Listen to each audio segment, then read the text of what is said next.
자, 법지문부터 봅시다. 1단락이요.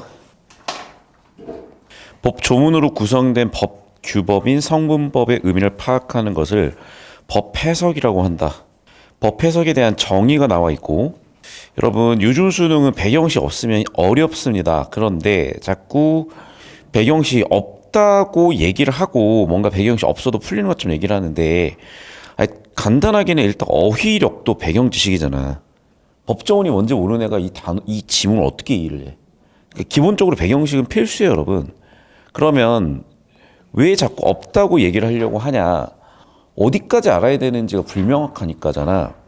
여러분, 수능의 시험 범위라고 할 수 있는 건 이미 정해져 있고, 그 시험 범위는 어떤 영역이라고? 평가원 기출이라고. 두 번째는 어디라고? EBS라고. 그래서 나올 때마다 부지런히 어휘 같은 거 정리해 두시고, 그래서 덧붙여 놓으면 어디까지? 일단 평가원 기출, EBS 이어서 어휘까지는 꼭 정리를 해 두시고, 그러니까 얘들 나올 때 부지런히 정리를 해 두시라는 거예요. 약간 외우듯이 되어 있어야 돼. 그러니까 제가 이제 아마 칸트 지문을 그냥 수업을 했지, 얘들아. 출제 논란이 있어서 해설한 게 아니라, 제가 이제 여행 갔다가 쉬면서 그냥 쇼츠인가 뭐 보다가 나오는 건데, 카이스트 교수님께서 오답 이의 제기하셨다. 오답 이의 제기는 매년 해요. 근데 수학 오답 이의 제기하는 사람 봤냐? 국어는 왜 죄다들 오답 이의 제기하는지 이유를 알죠. 왜 그럼 무식해서 그래요. 국어라는 과목을 몰라서 그런다고. 이것도 내가 몇 번 예를 들었는데, 해가 있니 없니? 여러분 당연히 있다고 하죠. 중3은 없다고 하죠. 그런데 이러면 해가 없죠. 이래도 해가 없어요. 맞니? 즉 기본적으로 답이라는 것은 전제가 중요한데, 국어에서 전제는 일단 시험 범위잖아. 평가원 기출이 시험 범위고 EBS 연계돼서 출제된다고 몇 번이나 얘기를 했고, 그러니까 매년 뭐냐면 지문 안에 정답의 근거가 충분히 안 들어와 있거나, 또는 이게 상식적인 어떤 정보치를 했을 때 지문 안의 내용으로 뭔가 안 보였을 때. 그런데 다시 한번 얘기하지만 기본적인 어휘력도 배경지시기 때문에 기출과 EBS를 무조건 엮어서 봐야 되는 거고, 여기서 이제 문제가 생기는 거죠. 어떤 지문들 어떻게 엮였는지 안 보인단 말이야. 그런데 이게 지금 평가원 기출이 어떤 그 일관된 출제 양식을 따라가면서 우리가 수학에서 어떤 뭐라 그럴까, 공식을 알듯이 알고 있어야 되는 수준의 지문이 있고요. 아니면 그냥 어쩌다 한 번 보고 말 수준의 어떤 유형 문제들도 분명히 존재해. 그런데 내가 여기서 이렇게 말을 길게 이제 하는 이유는 뭐냐면, 여기 나와 있는 단어들은 머릿속에 암기가 되어 있어야 한다는 얘기예요. 그 정도로 여기는 중요해. 그래서 잠깐 정리하면 이제 무슨 얘기냐면, 제가 일종의 정규분포를 그려놓고 이제 설명을 드릴게요. 자, 제가 봤을 때 영어에 어휘가 있을 것 같아. 그리고 다른 과목에서 어떤 개념어가 있을 것 같아. 또는 어떤 수학 공식 같은 게 있을 것 같아. 그러니까 자, 어떤 이런 개념의 중요도들을 놓고 봤을 때 국어에 나오는 배경식의 위치가 사실은 좀 이런 정규분포 느낌이에요. 어떤 거는 매우 중요한 쪽에 속하고, 어떤 거는 영어의 어휘 수준이고. 근데 얘기하잖아. 몰라도 지장이 없죠. 한 지문에 몇 단어 정도는. 그런데 알면 크게 도움이 되잖아. 그런 것처럼 국어도 비슷해. 그러면 다시 한번 얘기하지만 이 영역 안에 집어넣고 처리를 해야 되는 소재들이 뭐냐면 내가 지금 여기서 도입한 얘들이라는 거예요. 자, 왜 그런 거냐? 자, 니네가 법을 몰라봐. 당연히 그건 인생 살면서도 문제되고 수능에서도 문제가 돼요. 자, 그러면 니네가 여기에서 법 조문이 뭐고가 다 설명이 돼야 된다는 거야. 자, 여기서 여러분한테 내가 왜 자꾸 이렇게 얘기를 하고 있냐면, 성문법이 먼저 정의할 수 있어야 돼. 성문법이 뭐야? 그렇지. 내가 몇 번 수업을 했고, 아니면 니네가 개인적인 상식으로 알고 있든. 그래서 수업 시간에 이렇게 강조하는 것들을 다시 한번 정리하지만 알고 계셔야 되고, 다시. 그래서 법조문으로 구성된 법 규범인 성문법 의미를 파악하는 것을 법 해석이라고 한다. 자, 성문법 일단 다시 한번 정의는 문서화된 법이고, 문서화된 법의 의미를 파악하는 게 법 해석이래요. 라고 정리가 돼야 돼. 자, 법은 당연한 얘기 아니에요, 이것도? 누구나한테 보편적으로 적용돼야지. 그러면 임으로가 나왔으니까 인과로 성문법 구성하는 단어나 문장은 일상적 의미여야 된대요. 자, 누구나 봤을 때 그럴듯해야 돼. 그러니까 일상적이어야 돼. 그러니까 자, 수능의 국어 출제 오류라고 사실은 사람들이 얘기가 나오면 안 되기도 하죠. 왜겠어? 일상적인 용어를 썼고 누구나 보편적으로 받아들여야 된다고 생각을 한다면, 예를 들면 법도 그렇다는 거예요. 자, 이러한 것은 이러한 물리 해석이 법 해석의 출발점이다. 자, 그러면 저는 물리 해석이라는 것을 예전에 사실 공부했던 적이 있어요. 뭐 대략 그 느낌인데 다 까먹었어. 오늘 사실 저는 처음 보는 느낌이 그러니까 신생한 느낌이 된 거야. 자, 그래서 정리하면 이제 이거다. 제가 지금 주황색을 처리한 애들을 제한 애들은 거의 상식에서 알고 있어야 되고, 특히 너 녹색 형광펜 친 애들은 그렇다는 거야. 자, 그러면 저는 실전에서 이렇게 치고 갈 것 같아요. 자, 법 해석에서 중요했던 건 뭐냐면 보편 일상이었던 것 같아. 보편의 일상 어휘를 써야 돼. 자, 그럼 보편 일상적 어휘를 써서 처리가 되는 것을 뭐라고 한다? 물리 해석이라고 한다. 다시, 보편적 사람들이 쓰는 일상적 언어로 처리가 돼야 된다. 바로 물리 해석이라고 한다. 자, 2단락. 자, 대전제를 썼는데 물리 해석으로 내용이 어려워지면, 그렇죠, 당연히 맥락 고려를 하재. 자, 그럼 맥락 고려를 할 때 1번 체계적 해석이 있고 S1. 두 번째, 입법 과정에서 논의된 내용을 바탕으로 한다. 역사적 해석이 있고. 자, 그러면 그 예시가 뭐가 있냐? 담보라는 단어가 있대요. 자, 담보의 일상적 의미는 전당포 같은 데서 맡아서 보증하는 건데, 구조물의 안전을 담보하기 위한 검사. 그러니까 여기에 이제 담보라는 것은 어떤 보증 같은 의미가 되는 거지. 하지만 성문법 조문에서 사용될 때는 다른 의미가 된다고 하면서 사실은 이제 하고 싶었던 얘기가 담보예요. 그러니까 얘들아, 정보 이렇게 많거든? 그런데 그냥 처리할 건 뭐겠어? 물리 해석이 문제가 됐을 때 해결 방법으로 이렇게 두 가지가 있다. 1번, 체계적 해석. 2번, 역사적 해석. 자, 그러면 그게 뭐가 있어? 예시로서 담보. 자, 그래서 담보를 봤을 때 이거는 그냥 보증이래. 끝났다니까. 자, 이렇게 처리하지 않으면 내가 여러분 터져요. 문자 그대로 터진다니까. 20초 지나면 단기 기억은 다 이발돼. 8개만 남아.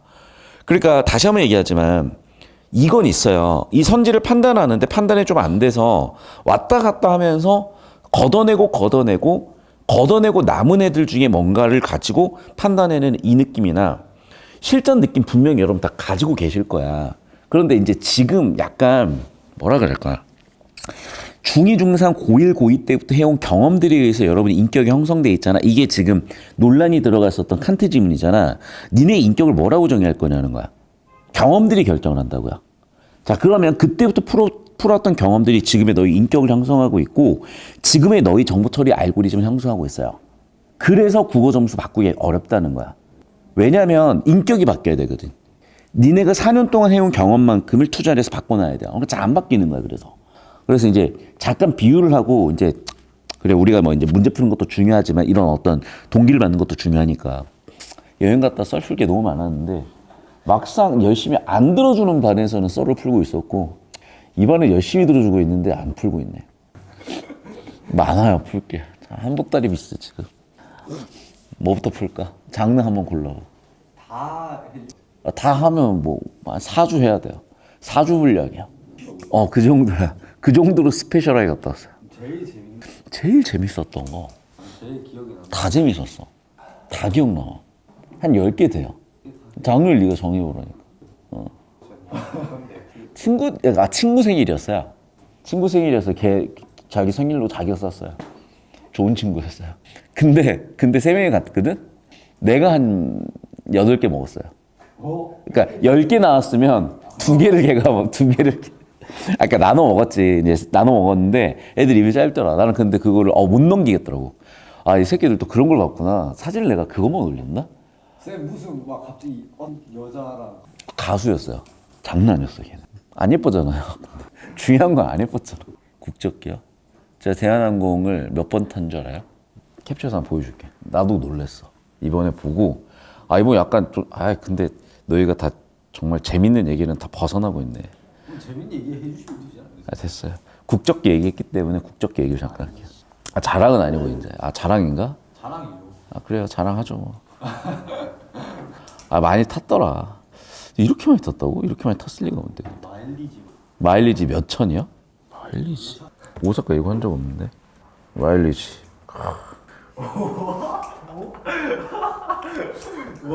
아니 나도 너무 많이 타서 깜짝 놀랐어. 이렇게 많이 탔다고? 큰일 났어 이거. 이거 꽤 비싸 알지? 1마일이 20이야. 60만 원 날아가 생겼어. 야, 아깝잖아 너무 지금. 뭐 정관장 이런 거 바꿔야 돼. 나도 깜짝 놀랐어. 근데 쌤이 많을까? 그래서 대한항공에 있었던 얘기인데 갈 때 뭐 표가 없는 마일리지 저렇게 많은데 야 생돈 내고 탈 수는 없잖아. 근데 표가 없어. 그래서 이제 그 뭐야 그 이코노미를 탔단 말이야 가는 길에. 재미없는 얘기야. 탔는데 너무 할 게 없어요. 이제 타가지고 막 힘들고 오랜만에 영화 봐야 되겠다 해가지고 이제 아바타를 딱 봤지.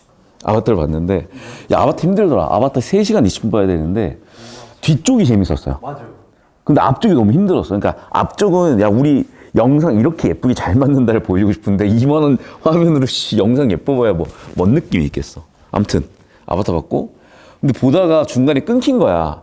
3시간 20분짜리니까 끊길 수밖에 없잖아. 왜냐면 다 갔으니까.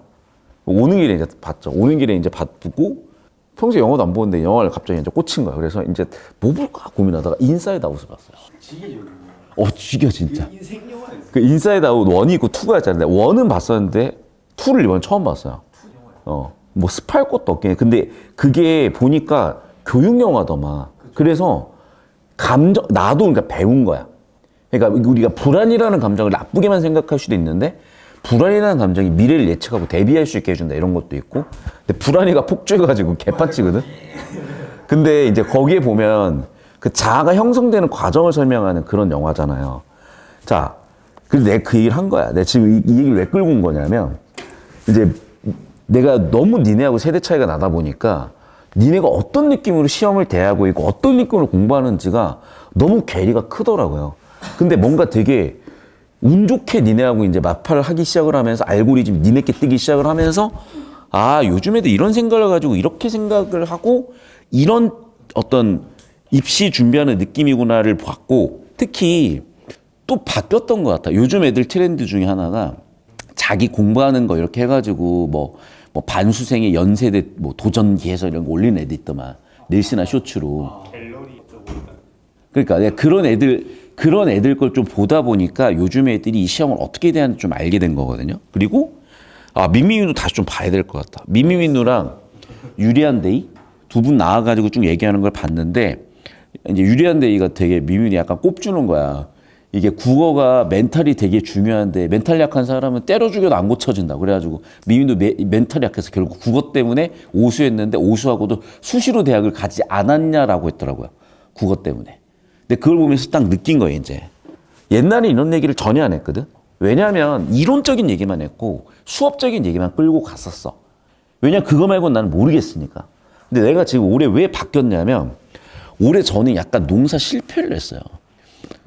그러니까 진짜 이실직고 하면 고3들 결과 별로 안 좋아. 그래서 내가 너무 지금 이제 수능 끝나고 별로 기분도 안 좋고 막 고민들을 많이 하다가 또 이제 휴가를 한번 가야 될 거 아니야. 너무 힘들었으니까. 너무 먼 얘기 하고 있는 것 같은데 저번 주 수능이었던 거지? 저번 주 수능 아니야? 맞지? 실밖에 안 지났어요. 진짜 먼 과거 같은데. 자, 그럼 봐라. 내가 이제 아마 여행 가면서도 그런 생각을 계속 하고 있었나 봐. 그래서 이제 갔다 오니까 뭔가 생각 정리도 되고 이제 올해 특히 여러 번 보면서 이건 무조건 내가 저번 주에 얘기했잖아. 얘네들은 무조건 다 1등급 만들어놔야 되겠다. 그래서 내가 오늘 좀 약간 선언인데요. 내가 이제 이 지역에 와가지고 이 시장에 맞춰 수업을 하면서 첫 해는 좀 내가 하고 싶은 수업을 했던 것 같고 내 고집을 좀 약간 피웠고요. 올해는 그냥 냅뒀어요.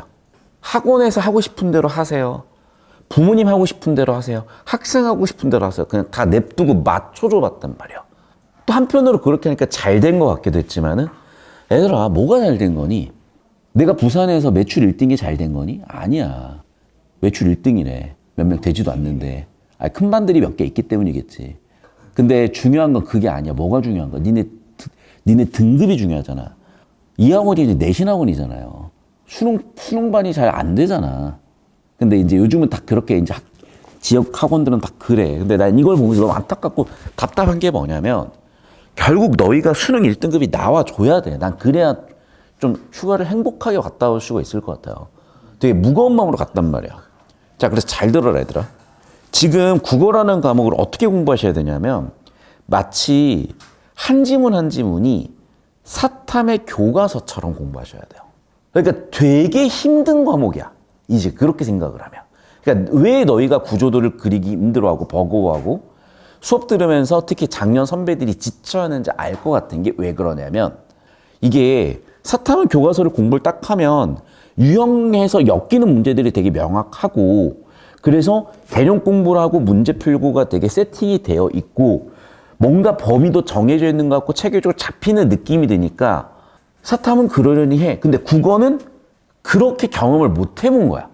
근데 내가 몇 번 얘기했을 텐데 자, 그 오답 이의제기 들어갔었던 그 지문도 우리 공익원에 있는 흐름 4지문이면 돼요.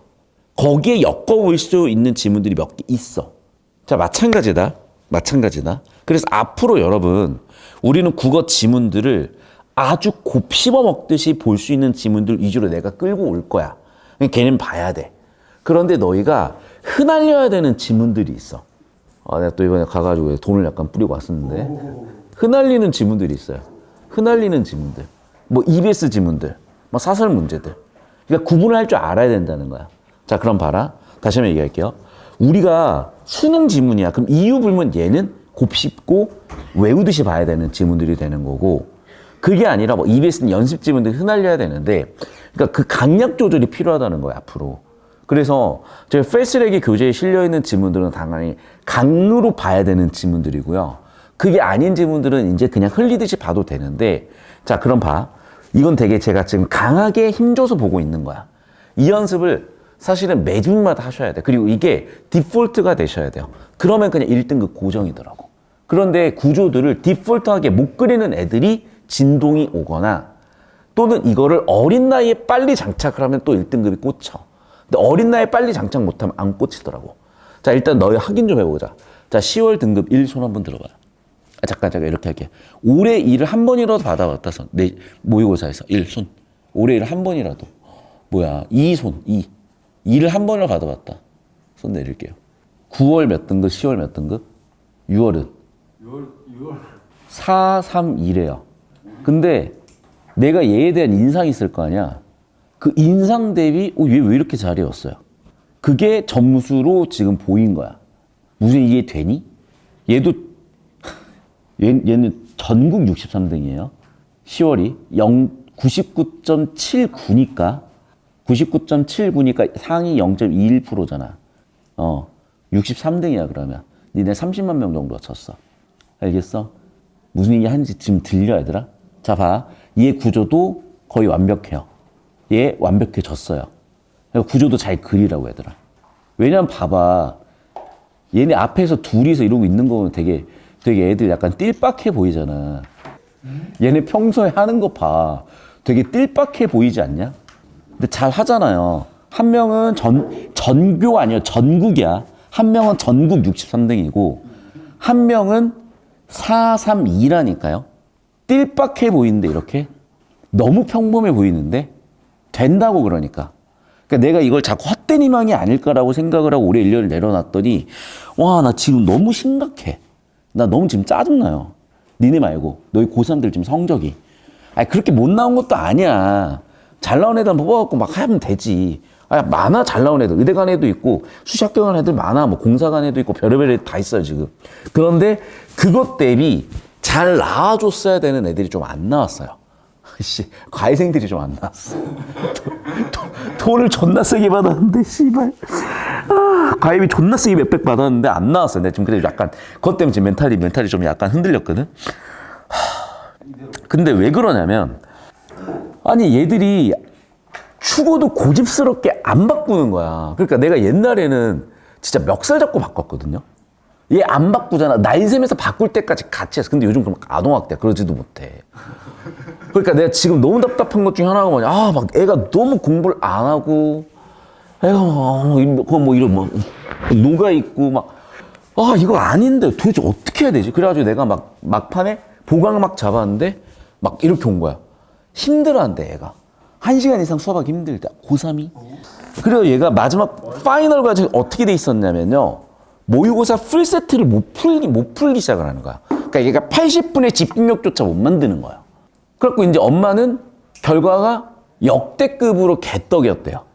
근데 그게 나는 조짐이 보인 게 왜 그러냐면 수능 시비를 남겨놓고 몸이 아픈 건 알겠다니까? 그럼 수능 날 몸 아프다고 안 칠 거야? 80분을 집중을 못 해, 얘가. 모의고사를 풀어놓잖아요. 반절만 풀어놔버려. 수능 반절만 풀 거냐고. 그렇지는 않아요. 절대 그런 느낌 아니야. 애들아, 내가 잘 들어야 돼, 그래서. 그러니까 이게 왜 그런 거냐면 그럴 수밖에 없겠더라고. 왜냐면요.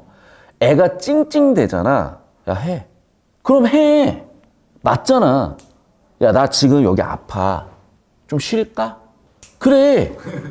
내가 여기서 쉬면 나는 병신이야, 얘들아. 이 나이 처먹고 국어 강사가 서울대시가 쳐나와가지고 허리 좀 아프고 다리 좀 아프고 눈 아프고 어깨 아프고 아픈 데가 온몸이 아파 죽겠으니까 모형이도 갔다 와가지고 좀 피곤도 하고 잠도 못 잤고 목소리 터질 것 같고 밥도 못 먹고 목도 마른데 그냥 오늘 좀 이 N병을 하고 있으면 뭐가 되겠냐고요. 근데 애가 그러고 있어. 너희가 그러고 있다니까. 근데 얘들아, 그건 두 글자로 설명을 할게. 정확하게 병신이야. 맞잖아. 내일을 그따위로 하면 병신이지. 내 말 틀려? 야구 선수가 오늘 5타수 무안타인데 5타수 무안타인 이유를 설명하는데 허리가 좀 안 좋아서 지랄. 야구 선수가 5타수 무안타인데 할 말이 뭐가 있어? 수험생이 이유 불문 80분을 못 풀어? 병신인 거라니까? 결국 뭐해? 재수하는데 재수해도 똑같아, 그거는. 다시 한번 얘기할게. 인격의 문제야, 그건. 인격이 잘못됐다는 게 아니라, 자, 격이라는 게 두 가지가 있어. 수준. 걔 수준이 낮다는 게 아니에요. 걔 인간되면 나보다 훨씬 더 뛰어나. 그런데 뭐가 문제야? 캐릭터가 문제야. 80분을 집중을 못하는 캐릭터잖아. 왜 그런 일이 벌어졌다고? 아주 다양한 이유인데요. 제일 중요한 이유 중에 하나는 배경시로 처리를 안 해서야. 배경시로 처리하잖아요. 처리할 정보가 없으니까 부담이 덜해. 그러니까 한 지문 푸는데 에너지를 덜 써도 되는 거야. 근데 그 친구는 왜 국어라는 과목을 파이널 남겨놓고 80분을 못하냐면 얘가 자꾸 내용 일치만 하더라고요. 그럼 어떻게 되는 줄 알아? 몰라도 풀죠. 배경식 없어도 풀죠. 근데 그 습관을 누가 가르쳐 놨겠어? 나 말고 과외쌤. 몸값은 5배 정도 차이가 나겠죠. 과외비가 5배 넘게 차이 날 거야. 10배 차이 날 거야, 아마. 내 느낌은 그래. 그럼 뭐냐면 얘는 중학교 때 자기를 받았던 과외쌤 때문에 중학교 수준의 정보 처리만 하는데 한 지문만 떼서 보면 그게 된다니까요. 한 지문에다가 그 정도의 에너지를 써서 그 정도의 집중력으로 왔다 갔다 하면 한 지문은 맞춰낸다니까. 80분 운영을 못한다고, 그렇게는. 체력적으로, 에너지적으로. 왜? 정보가 이렇게 많은데. 그리고 고3으로 갈수록 점점 어려운 지문이 나오기 때문에 배경식 의존하지 않으면 카이스트 철학과 교수여도 문제 3일 동안 풀다가 안 풀려가지고 오답 이제 얘기하는 거야. 안 풀려요. 3일은 아니었겠다. 이틀 정도 푸셨겠다. 교수 이름 걸고 이거 출제 오류라고 얘기하지 않았을까? 그럼 최소한 그거 3시간은 풀지 않았겠니? 나는 1분 만에 풀고 뭐가 오답이 이제 왜 아이고 병신들아 이렇게 됐어요, 저는. 이거 내가 1분 만에 풀잖아. 간단하다니까? 표 그리지? 왼쪽 표에 4명 들어가. 누구? 헤헤이. 저번 주에 했으면 바로 나와야지. 칸트 이전. 두 번째, 칸트. 그 다음에 롱게네스랑 스트론스. 자, 오른쪽에 뭐 들어가줘야 돼? 그래, 주제 인격인데. 내가 얘기했던 그 인격. 인격을 어떻게 정의할 거냐는 거야. 인격을 두 가지로 정의해. 첫 번째, 정신. 두 번째는 신체. 그런데 정신과 신체는 우리 공익원의 두 번째 질문 주제야. 시간에 따라 변한다, 안 변한다. 됐니, 여기까지? 그래서 크게 3개로 쪼개서 보는 거예요. 얘는 시간에 따른 변수 영향이 없어. 신체 고려하지 않아. 정신만 고려해. 칸트는 정신만 고려하는데 시간에 따른 변화를 고려해줘야 돼. 롱기네스는 신체도 고려해야 돼. 신체에 의해서 만들어지는 게 정신 인격이라는 거야. 스트론스는 신체가 인격이라는 거야. 이 표 가지고 풀면 바로 풀려요. 근데 이 표를 그릴 줄 모르는 거야. 그래서 내가 이제 요즘 막 여행 가가지고 그냥 뭐 이렇게 보고 하다 보니까 보인 게 뭐라고 하지? 이걸 내가 얘기했잖아. 첫 번째 이게 바로 영어에서 쓴 어떤 원리야? 패러프레이즈의 원리야. 패러가 뭐야? 병렬. 프레이즈는 구. 주제 상당 어근을 병렬시키는 거야. 이걸 뭐 동어 반복이라 그랬나? 두 번째는 뭐냐면 얘를 국어로 번역을 하면 이게 표지죠. 지시표지죠. 연결표지죠. 심지어 생략조차도 지시표지 연결표지야. 같은 단어 반복도 지시표지 연결표지야. 그러니까 주제 상당 어구를 반복해서 처리하는 거고 얘를 이렇게 처리할 수 있는 근거는 뭐야? 시험 범위 기출이라는 거야. 시험 범위 기출에서 인식론과 인식론의 한계를 다뤘어요. 특히 인식론의 한계가 뭐였어? 우리의 관념은 시간이 지나도 고정이지만 시간이 지났을 때 대상은 변화한다. 그게 인식의 한계다라고 얘기를 해놔. 그럼 봐. 시간이 지나도 관념은 고정? 칸트 이전 사람들 생각이죠. 그런데 그걸 의심하다 보면 회의론을 하다 보면 최종적으로 어디까지 회의를 하게 돼? 데카르트 같은 사람들이. 그렇지. 통 속의 뇌, 악마까지 회의하게 된다고요. 자, 그러면 결국에는 칸트가 얘기한 건 뭐냐? 우리의 정신도 시간에 따라 변한다야. 그러면 시간의 변화에도 불구하고 동일성을 담보해야 우리의 인격이라고 할 수가 있다는 거고 나중에는 심신 이론론, 이원론이 됐는데 우리의 정신작용이 결국에는 호르몬 작용이고 신경세포, 누런세포들 간의 정보를 주고받는 거다라고 정의가 됐죠? 그럼 결국에는 신체라고 볼 수가 있는 거지, 인격도. 그런데 내가 아까도 얘기했지? 인사이드 아웃을 보거나 그렇게 되면 기억들이 남아가지고 그 사람의 인격을 형성하잖아요. 기억 중에 되게 중요한 기억들이 무의식에 깔려가지고 이렇게 뻗어나와가지고 그 인격을 이렇게 형성을 하고 있잖아. 그러면 결국 무슨 얘기야? 우리 오감 받아들이는 신체를 통해서 추상화된 게 정신 그게 인격이다라고 주장하는 게 롱시였고 아니야. 그냥 구체 그 자체, 신체 그 자체가 인격이라는 게 스시였다는 거라. 여기 하나 덧붙이면 통시와 공시라는 개념이 나오는데 개체성 지문 때문이라고요. 개체성 지문에서 1, 2단락이 뭐야? 철학적으로 뭐가 동일한 개체냐, 뭐가 동일한 인격이냐를 정의하잖아. 1단락은 공통된 시간, 2단락은 역사적, 통시적. 이게 왜 그랬을까? 올해 6월이나 9월에 나왔었죠. 인포그 때문이야. AI가 길 가다가 사람 쳤어. 누가 처벌받을 거야? 그럼 결국에는 지금 같은 시대는 농경이 처음 도입된 1만 년 전만큼이나 급변하는 시대를 전제하고 있기 때문에 이제는 인격체에 대한 개념이 새로이 돼야 되는 시점이 온 거예요. 그러다 보니까 이 지문은 나올 수밖에 없었던 거고 이 느낌으로 보면 깔끔하게 정답이 바로 보이거든. 이렇게만 대조해보면. 뭐 정답 3번인데 자 이거야. 칸트 이전에는 뭐야? 시간에 따라 구분하지 않아요. 맞니? 그래서 지속만으로 인격의 동일성을 보장해 얘네는. 맞지? 다시 인격의 동일성 보장이 뭐냐고요. 나의 존재만 가지고 보장이 된다고 보는 게 칸트 이전. 맞죠? 그런데 보장하지 않는다 그랬으니까 틀렸으니까 1번인 거고 자 이제 그 맥락에서 잘 보면 롱게네스는 의식만 가지고 인격이잖아. 그런데 아까 얘기했죠. 신체에 의해서 인격이 형성된다니까. 신체에 의해서 정신이 형성된다. 신체에 의해서 인격이 형성된다고. 맞니? 따라서 롱게네스 의식만 가지고는 안 된다가 돼야 되는 거고. 스트론스는 역시 마찬가지 신체가 중요한 애들이잖아. 얘네는. 그러니까 지금 둘 다 뭐야? 신체 없이도 인격이라 그랬으니까 두 개가 틀린 거고 3번은 아까도 얘기했지만은 자 칸트 이전까지는 뭐야? 그냥 동일성 하나가 인격이다라는 거야. 자 4번 칸트는 뭐야? 시간이 변화했음에도 불구하고 그 시간 변화에도 불구하고 그 시간 순간순간의 자아가 같아야 된다는 게 전제돼야 된다. 근데 그게 필요 없다 그랬으니까 당연히 틀렸고 롱게네스는 다시 한번 얘기하지만 뭐라고? 의식만 가지고는 안 된다. 정신만 가지고 안 된다. 신체와 뭐가 있어야 된다? 신체와 정신.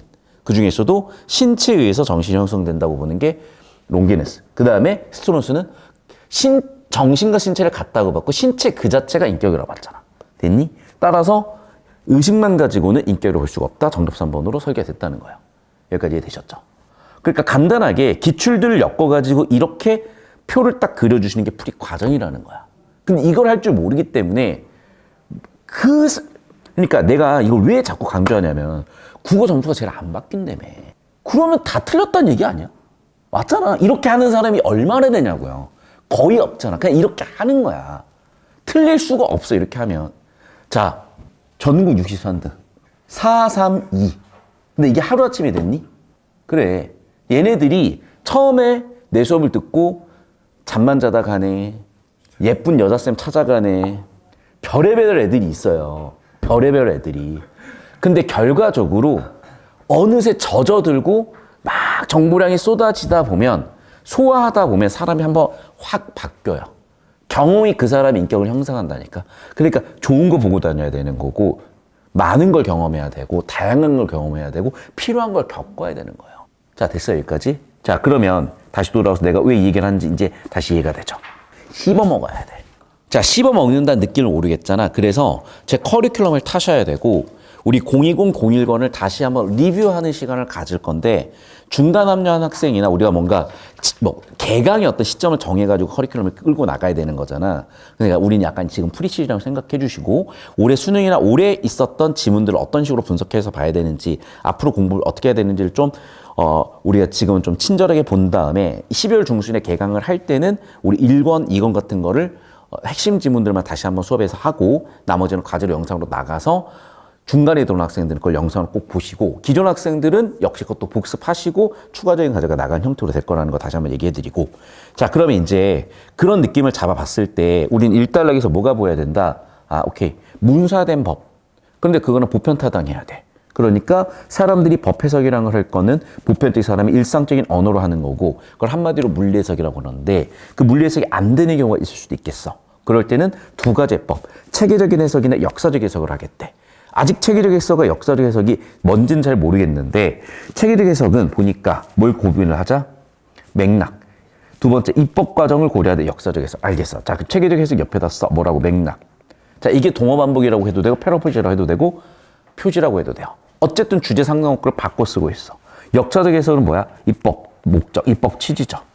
자, 그 중에 이제 담보란 어휘야. 담보는 보증이라는 어휘로 쓰는 게 일반이야. 자, 그럼 3단락 그러면. 법률 용어인 담보는 뭐야? 유상계약의 맥락. 첫 번째 체계적 해석은 뭐야? 유상계약이야. 그래서 거래 대상의 값어치를 보장. 유상계약 정의해줘야죠. 당사자끼리 대가를 주고받을 것을 약속하는 계약.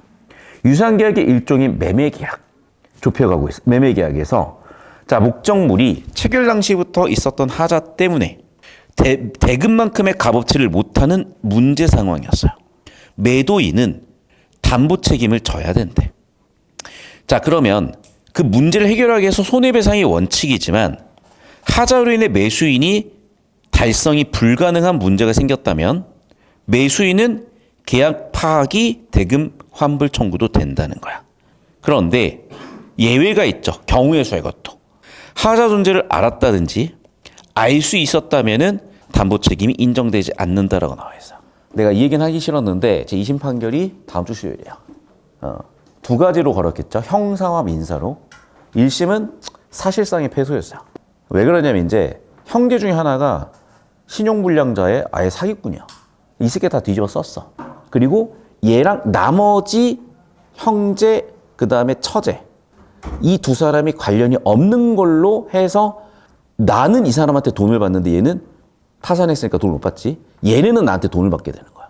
이해되니? 개판 났어요. 1심 판결이 그랬어. 그런데 1심 판결을 10월에 재판결하라고 2심 재판부에서 내렸죠. 왜냐하면 재판 누락이 있어서.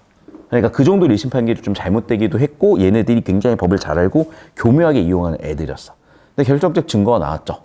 구속 수감된 상태에서 자기 형한테 둘이 나한테 어떠한 내용을 숨기고 정리를 해야 정리가 된다라고 했어요. 그 내용이 나왔어요, 사실. 그래서 볼 필요도 없이 이거는 이제 당연히 내 승소 같은데 우리 변호사는 보수적으로 자꾸 얘기하시더라고.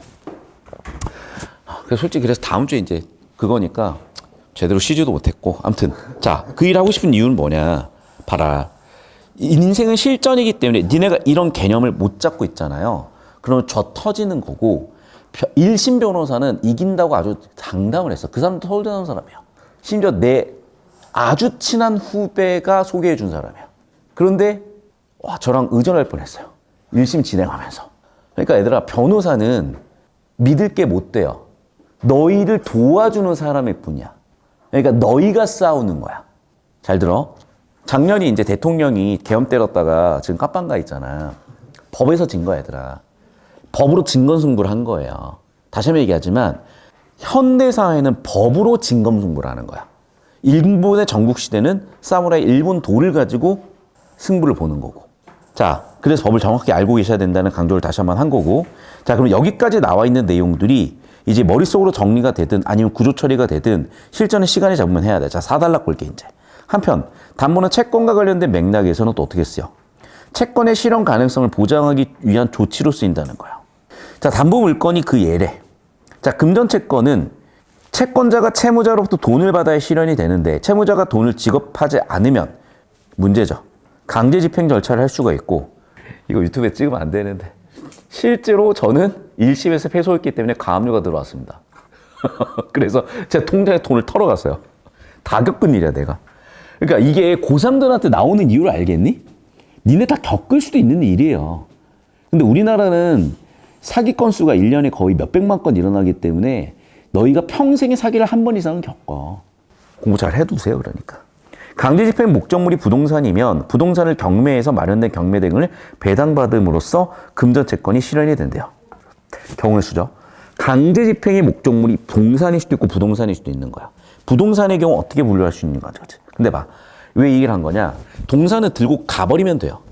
내가 현금이잖아. 동산이잖아. 그러니까 은행에 의해서 은행에 있는 현금을 들고 가버린 거잖아. 근데 부동산, 우리 집은요, 못 들고 가잖아. 그러니까 어떻게 하는 거야? 부동산이니까 부동, 움직일 수가 없으니까 경매를 통해서 가져가는 거예요. 이때 여럿이면 어떻게 돼? 비례해서 배당받아야 된대. 걔네도 알뜰하게 비례해서 배당해서 가져갔더라. 자, 진짜 어이가 없어가지고.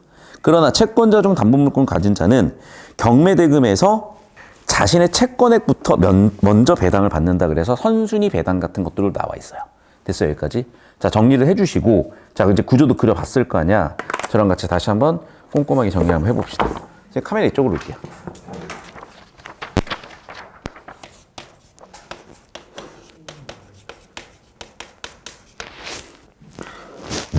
문자화. 문서화가 아니라 문서화도 맞긴 하지.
카메라 여기 기준으로 잡아주세요. 여기 기준으로 이쪽. 어디까지 나와요? 여기? 잘리나? 네. 자, 여러분 봅시다. 1달러 법 해석에서요. 법 해석이 뭐냐? 성문법 위파기라 그랬고 성문법 배경지식으로 문서화된 법이라고 기억을 하시라 그랬죠? 그러니까 내가 자꾸 왜 배경시를 강조를 하냐면 없어도 되지. 그런데 시간 안에 풀어내려면 불가능하고 너무 피로도가 심하며 하나 더 얘기하면 자기는 배경지식이 작동하지 않는다고 착각을 하고 있다니까. 어휘력도 배경지식이야. 그러니까 무조건 배경지식이야. 그러니까 아는 만큼 보이는 거예요. 자, 다시 정리하지만 이건 배경지식 정리한 거고. 자, 그러면 보편적인 사람들한테 적용이 되기 때문에 일상적 의미를 가져야 된다는 게 이제 물리해석이라는 개념이에요. 그러니까 1달락의 핵심 내용을 사실은 이렇게 한 8단어 정도로 뽑아내는 건 그렇게 과한 정보 요구는 아닌 것 같아. 그럼 이 정도는 처리가 가능하죠. 자, 2달락. 그런데 물리해석이 안 되는 경우 어떻게 할 거냐? 맥락 해석이나 아니 입법 가정을 바탕으로 해석을 하는 체계적 해석과 역사적 해석이 있는데 해석이라는 단어도 사실은 생략이 되죠. 자, 이 지문상에서의 배경식이 돼버린 거죠. 왜냐하면 그래주는 해석이니까 해석이라는 말을 바꿔 쓸 필요는 없잖아. 근데 사실 해석이라는 단어는 계속 반복이 되고 있으니까 자, 맥락을 고려하겠다 체계적, 입법 과정을 고려하기 때 역사적 키워드예요. 그럼 하나, 둘, 셋, 네 개 정도밖에 개념이 없어, 이 단락은. 자, 이제 그걸 가지고 우리는 담보라는 단어를 가지고 그렇게 처리를 해보겠다는 건데, 자, 담보는 일단 우리의 일상 언어는 보증인데, 어떻게 따라서? 맥락에 따라서, 어떻게 따라서? 맥락에 따라서. 즉, 체계적 해석에 따라서 보면 다르다는 거죠.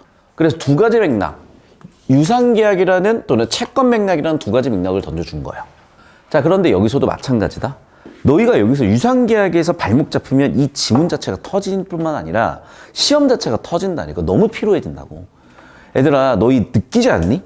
너희 되게 체력전이야, 입시는. 그러면 국어에서 이 지문에서 내가 배경시 없어가지고 다 끌어다가 써버리면요, 국어에서 멘탈 터지고, 국어 멘탈 터졌다고 수학 터지고, 그 난리가 난다니까요. 처리하셔야 돼. 그리고 이제 이거를 자꾸 선생님한테 외주를 줄 수가 있어.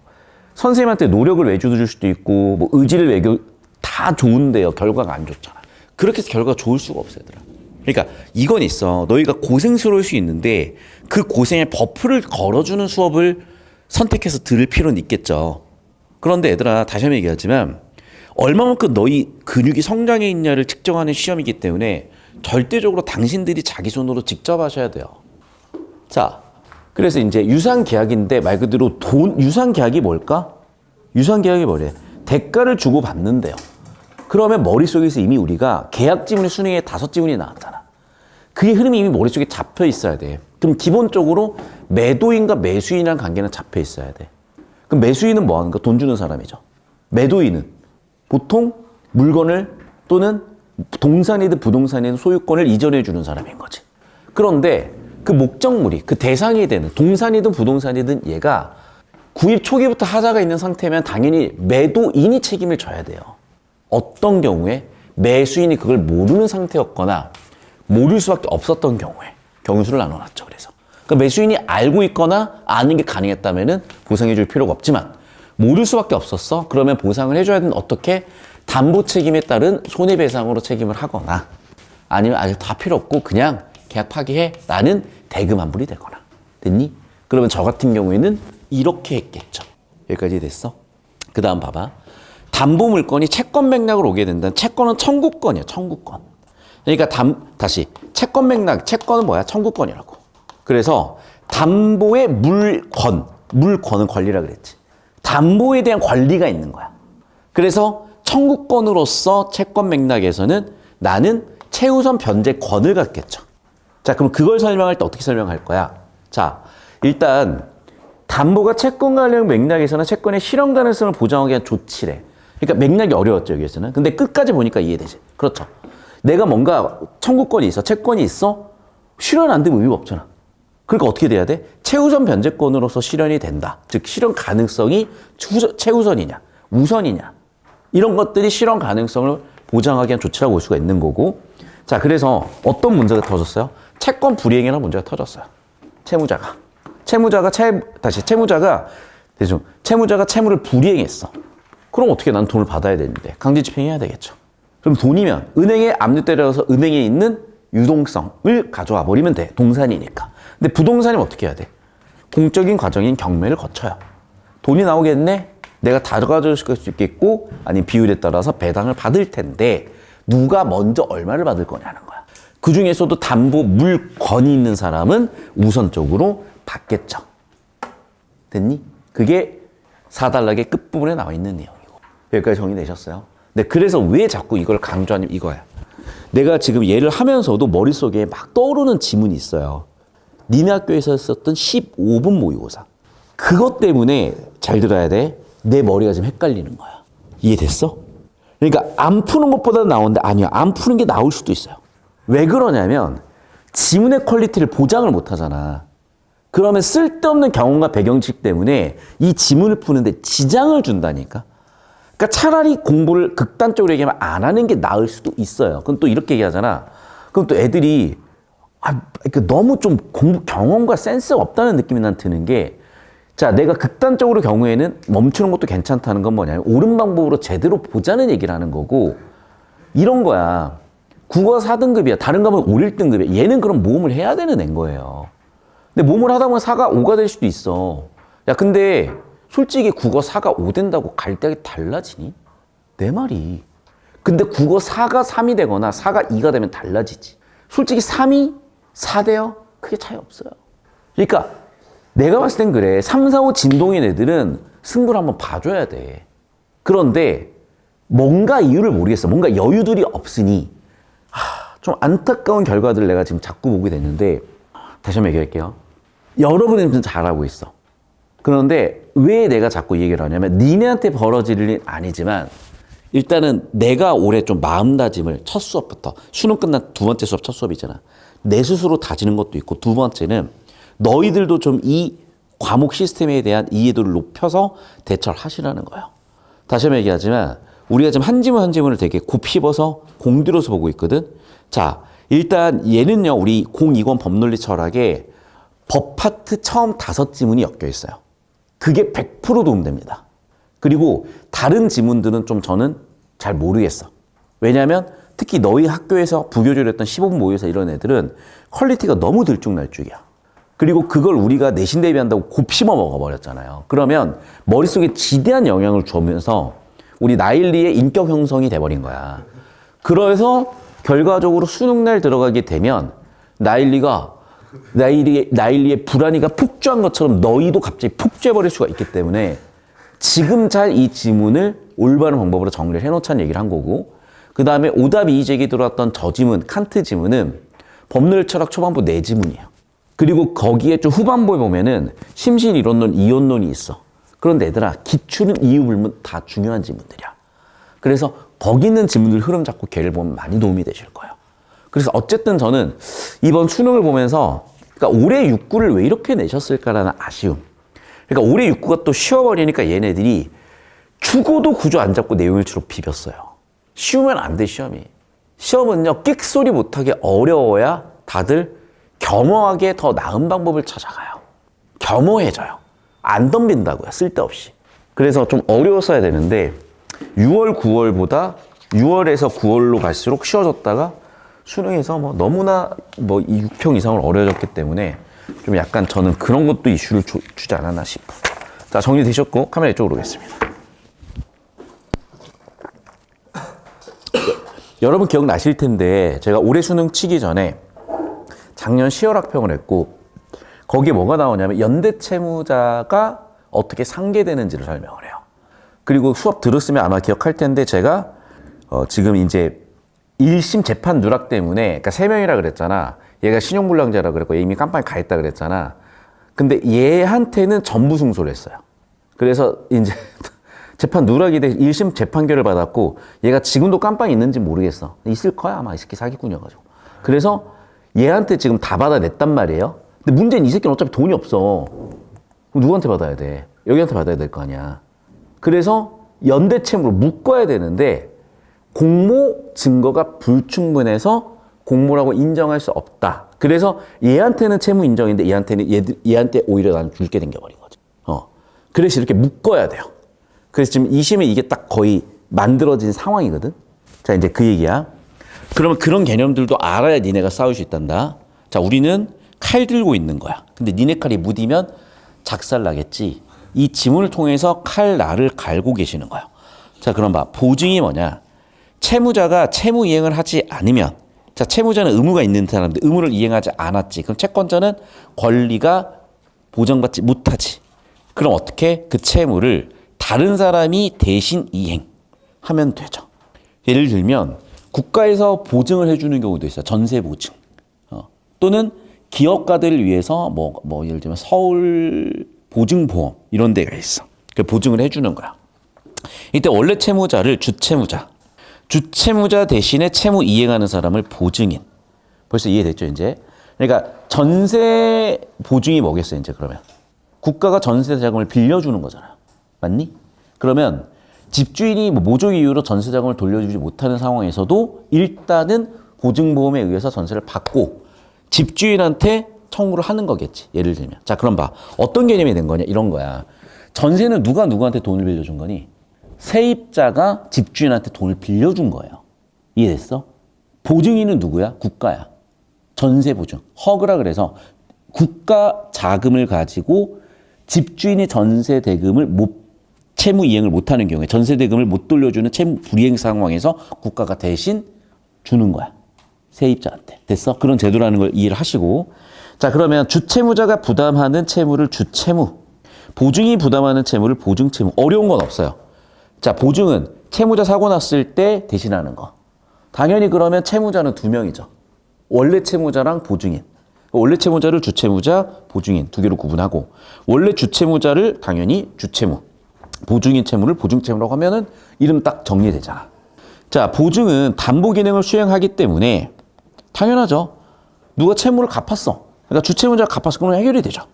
맞니? 채무 이행, 채권 소멸, 변제라는 공식을 여기도 쓰고 있다고. 자, 보증이 성립하려면 자, 아무나 보증이 세울 수는 없잖아요. 당연히. 보증 계약에 의해서 보증이 성립을 했겠죠. 자, 보증 계약은 보증인에게만 채무를 발생시키므로 유상 계약이 아니래요. 자, 그럼 봐봐. 보증 계약 결과 누가 채무를 지게 돼? 누가 채무 질 가능성이 생겨? 보증인이 채무를 질 가능성이 생기죠. 그러면 보증인만 부담받잖아. 그러니까 뭔가 거래가 아니잖아요. 주고받는 관계가 아니잖아. 자, 예를 들면 유상계약 같은 경우에는 매수인과 매도인 사이에 매매 대금이 오갔고, 두 번째 소유권이 오갔죠. 근데 보증계약은 오간 게 없어. 그래서 유상계약의 종류가 아니라고 얘기를 했고, 설령 나 보증 좀 써줘. 대신에 내가 100만 원 줄게. 해도 그렇다는 거예요. 이해됐어? 그러니까 기본적으로 보증계약은 유상계약의 대상이 아니라는 거죠. 자, 그럼 기억의 밑줄을 친 거는 잠깐 문제 잠깐 볼게. 뭐 이유가 있겠죠. 넘어가서 구조를 좀 이따 그려봐야 돼. 자, 2달로 넘어가서. 자, 보증계약에 대해서는 보증인 보호를 위해서 법적 규제가 적용된다. 그러니까 당연히 보면은 보증인은 자기 권리가 하나도 없어 보이잖아. 그러니까 당연히 보호를 해줘야 되겠죠. 자, 그래서 민법에 따라서 보면 보증계약을 할 때 일반적 계약과 달리 계약서가 명시 외에 속여서 할 수도 있고 아니면 가스라이팅 할 수도 있고, 여기에 보증인 서명, 보증인 확실하게 했는지도 있어야 되겠고, 근데 둘 중 하나만 있어도 안 된다는 거고. 그런데 보증채무, 내가 보증인인데 내가 대신 갚아줘 버렸잖아. 그럼 내 의사가 사실은 작동한 거죠. 그래서 보증채무가 이행되었다면 내 의사에 의해서 보증이 실행된 걸로 보겠다는 거예요. 당연히 보증이 무효를 주장할 수도 없죠. 세 번째 개념. 자, 주채무자 사업과 관련한 금전채무이고 보증이 대가 없이 호의인 경우에 불쌍하죠. 그럴 땐 어떻게 하겠대? 특별법으로 좀 보호를 해주겠대. 예를 들었을 때 보증 기간은 3년 이내로 한다든지. 됐니? 자, 3단락. 자, 그러면 빚을 갚으라고 할 사람은 어떻게 돼야 돼? 주채무자에게 주채무 이행을 청구하지 않고 곧바로 보증인한테 하면 어차피 돈이 없으니까, 내가 아까 얘기했잖아. 3명인데 이 새끼 돈이 없잖아. 그럼 이 새끼들한테 돈을 받아야 될 거 아니야. 사기꾼들한테. 사기꾼, 공범, 정범 새끼들한테. 방조자들한테. 그럼 얘네들은 어떻게 돼야 돼? 물론 이제 다른 경우야. 얘네는 공범이나 정범이 사실 얘네는 다 주채무자들이야. 그런데 예를 들면 보증인에게만 보증 이행을 청구한 경우의 수. 됐지? 보증인은 주채무자가 강제 집행 대상을 재산으로 보유하고 있음을 채권자에게 증명하여, 그렇지. 불쌍하잖아. 야, 쟤 돈 있는데 왜 나한테 먼저 들어와? 그래서 어떻게 하래? 보증인이 주체가 돼서 뭐 하자. 야, 주채무자가 그걸 갖고 있는데요 라고 해서 얘가 증명을 하게 되면 주채무자한테 채무 이행을 하도록 할 수 있다는 거예요. 그러나 그런 권리조차 포기하는 연대보증 특약이 있을 수도 있다는 거예요. 그럼 당연히 거절할 수 없는 예외의 예외가 되겠죠. 자, 마지막 4단락. 자, 연대보증인에게도 보증인 보호란 특별법이 적용되는지가 문제가 되는데 어떤 해석 방법을 따르냐에 따라서 결론이 달라질 수가 있대. 자, 위 법률 2조가 그 적용 대상인 보증계약을 주채무자가 금전채무를 이행하지 않는 경우 채무를 보증인이 이행하기로 하는 계약이라고 규정하고 있으나, 자, 연대보증인은 그냥 자기가 다 내야 되는 애인데 연대보증인에게도 자, 문제가 된대요. 그럼 이건 논란인데, 논란은 해석 방법에 따라서 다른 결론이 생긴다는 거죠. 그래서 보증인 보호란 특별법을 적용을 하면 입법 과정이 나왔잖아. 자, 그럼 봐. 입법 과정이라는 거 뭘 적용한 거야? 여기 나와 있는. 뭘 적용한 거야? 역사적 해석을 적용한 거죠. 그리고 역사적 해석, 즉 뭐라고? 입법 과정을 고려하면 보증인 보호 때문에 들어온 거니까 연대 보증인 좀 보호해줘야 된다고 되는 거지. 되니 여기까지? 자, 그러면 여기 나도 구조도 한번 그려보시죠. 어차피 그렸으니까 저랑 같이 봅시다. 카메라 이쪽으로 올게요.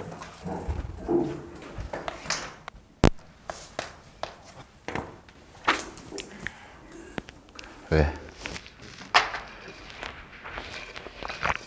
자, 이럴 테면 이런 거예요, 이제. 우리가,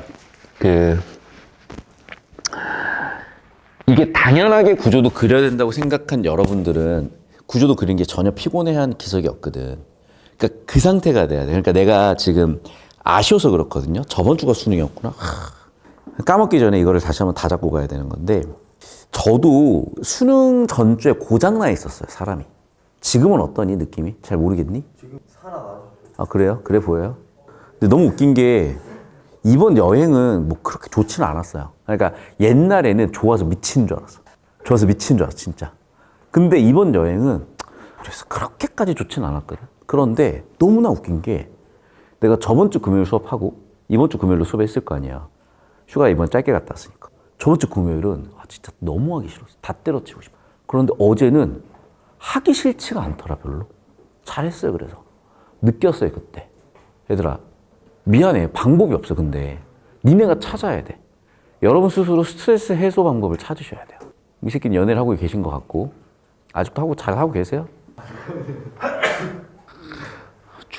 중학생 꼬시는, 네가 꼬셨지. 취업을 네가 했으니까 네가 꼬셨지. 여러분, 내가 왜 그 얘기를 하냐면, 스트레스 해소할 수 있는 뭔가 수준이 명확하게 있어야 돼요.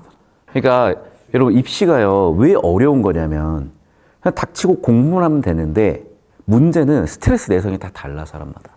그래서 그냥 닥치고 공부해서, 거기서 성취를 느끼고, 거기서 도파민을 느끼고, 거기서 잘 풀린 애들이 있고, 반대로, 그걸 하면서도 뭔가 체력적인 안매나, 그런 게 필요한 애들이 있는데, 근데 좀 미안하게 여러분한테 있어서 대부분의 문제는 공부를 안 해서 생기는 문제야.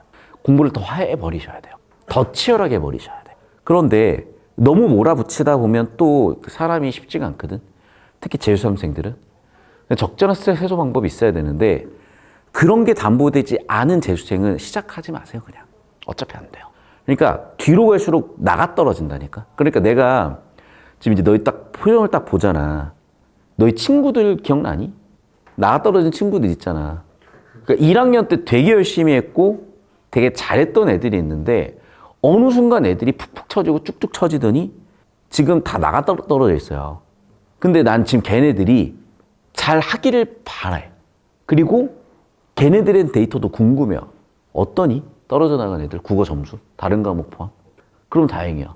어때? 그러니까 내가 얘기하는 거는 표정이 생글생글하고 잘 했는데 떨어져 나간 애들 말고 너무 힘들어하면서 떨어져 나간 애들.